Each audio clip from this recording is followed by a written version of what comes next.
दौंड तालुक्यातलं खडकी हे गाव पुणे सोलापूर या राज्य महामार्गावर आहे। या गावाला खडकवासल्याचा कालवा लाभलाय, त्यामुळे या भागातील बहुतांश शेतकरी ऊसासारखी नगदी पिकं घेतात। याच गावातील सुदाम नवले यांच्याकडे 11 एकर शेती आहे। शेती माळरानावर असल्यानं सुरुवातीला ते ज्वारी बाजरी यासारखी पिकं घेत होते, मात्र गेल्या वर्षी त्यांनी राष्ट्रीय रोजगार हमी योजनेतून विहीर मंजूर करून घेतली। विहिरीला पाणी लागल्यानंतर त्यांनी ऊस लागवडीचा निर्णय घेतला, मात्र कृषी विभागाच्या अधिकाऱ्यांनी नवले यांना कलिंगड लागवडीचा सल्ला दिला। कलिंगड लागवडीचे फायदे लक्षात आल्यानंतर त्यांनी 1 एकर 10 गुंठ्यात आधुनिक तंत्रज्ञानाचा वापर करून कलिंगड लागवडीचा निर्णय घेतला।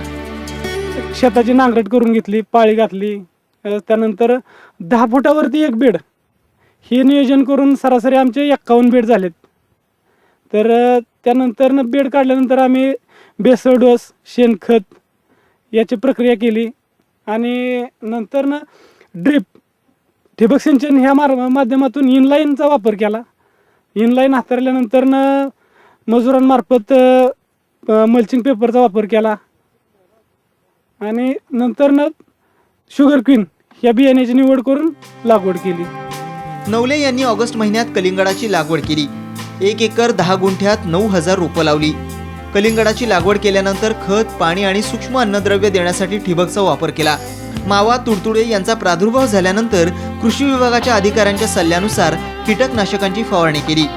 खत पाण्याचं योग्य व्यवस्थापन केल्यानं लागवडीनंतर 1.25 महिन्यात फुलं आली आहेत। कलिंगडावरचा रोग प्रादुर्भाव, बुरी, करपा ह्या रोगांचं नियोजन केलं।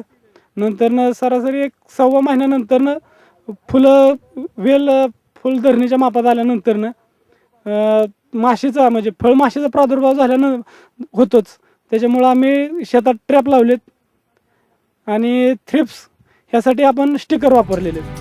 खत पाण्याचं योग्य व्यवस्थापन केल्यानं 14 नोव्हेंबर पासून कलिंगडाची तोडणी सुरू झाली। आतापर्यंत त्यांना 18 टन उत्पादन मिळालंय।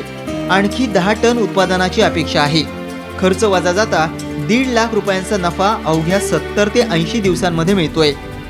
आज तागायत आमचा 18 टन कलिंगड मार्केटला गेलेलं आहे। सरासरी मला 15 रुपये रेट गावलेला आहे आणि खर्च वजा मला 1.5 लाखाचं उत्पन्न आतापर्यंत मिळालेलं आहे आणि अजून कमीत कमी 1 लाख रुपये उत्पन्न मिळेल अशी अपेक्षा आहे। सुदाम नवले यांच्याकडे 7 गायी आणि म्हशी देखील आहेत, त्यामुळे जमिनीला शेणखत मोठ्या प्रमाणावर उपलब्ध होतंय।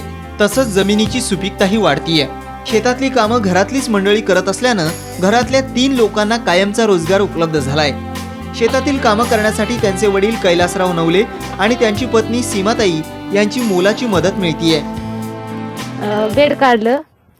बेड काढल्यानंतर मल्चिंग पेपर हातरलं, ड्रीप हातरलं, नंतर होलं पाडल्याच्या नंतर बी लावलं, त्यात सगळं खत घातलं। रोज कलिंगडाला ड्रीपचे पाईप कसं काय बिघडल्यात का काय ते बघायचं, परत नंतर त्याच्यावर आळी बिळी आली का ते बघायचं, नंतर असा हा फवारणी करू लागतो आणि त्या मोटरने ह्यानी पाण्याचं ह्याचं बघावं लागतं। मजुरांच्या अभावामुळे शेतकरी वेलवर्गीय किंवा भाजीपाला पिकाकडे वळत नाहीत, त्यामुळे कृषी विभागानं शेतकऱ्यांसाठी ठिबक आणि मल्चिंगसाठी अनुदान दिलंय। मल्चिंगचा वापर केल्यानं तणही वाढत नाही, त्यामुळे शेतकऱ्यांनी या योजनेचा लाभ घ्यावा असं आवाहन कृषी अधिकाऱ्यांनी केलंय। राष्ट्रीय सूक्ष्म सिंचन योजना, त्यामध्ये ठिबक सिंचनचा वापर, ते ठिबक सिंचनची योजना या शेतामध्ये 1 एकर 10 गुंठांचं यांचं क्षेत्र आहे, यामध्ये ती योजना राबवली आहे। दुसरं असं की मशागत करण्यासाठी किंवा तण काढण्यासाठी आपला खूप खर्च होतो आणि त्यासाठी लेबरही खूप लागतात आणि हे तंत्रज्ञान त्यांचा खर्च कमी होण्यासाठी आम्ही मल्चिंगचा वापर, राष्ट्रीय फलोत्पादन अभियान या योजनेअंतर्गत मल्चिंग, शेतावरती मल्चिंग करणे ही जी बाब आहे, ह्या बाबीखाली हेक्टरी 10,000 रुपयांना आहे। बाजारपेठेचा अभ्यास तसंच आधुनिक तंत्राच्या सहाय्यानं कलिंगडाची लागवड केल्यास एकरी 24 ते 25 टन कलिंगडाचं उत्पादन मिळतं। सुदाम नवले यांच्याप्रमाणे शेतकऱ्यांनी वेलवर्गीय पीक किंवा भाजीपाला पिकाची लागवड केल्यास त्यांनाही कमी दिवसात चांगलं आर्थिक उत्पन्न मिळेल। शेतीत परवडत नाही अशी वरड आपण अनेकदा ऐकत असतो, मात्र पारंपरिक शेतीला फाटा देऊन आणि बाजारपेठेचा अभ्यास करून पिकाचं नियोजन केल्यास शेतीतून भरघोस उत्पन्न मिळवता येते, हे दाखवून दिले आहे नवले कुटुंबियांनी।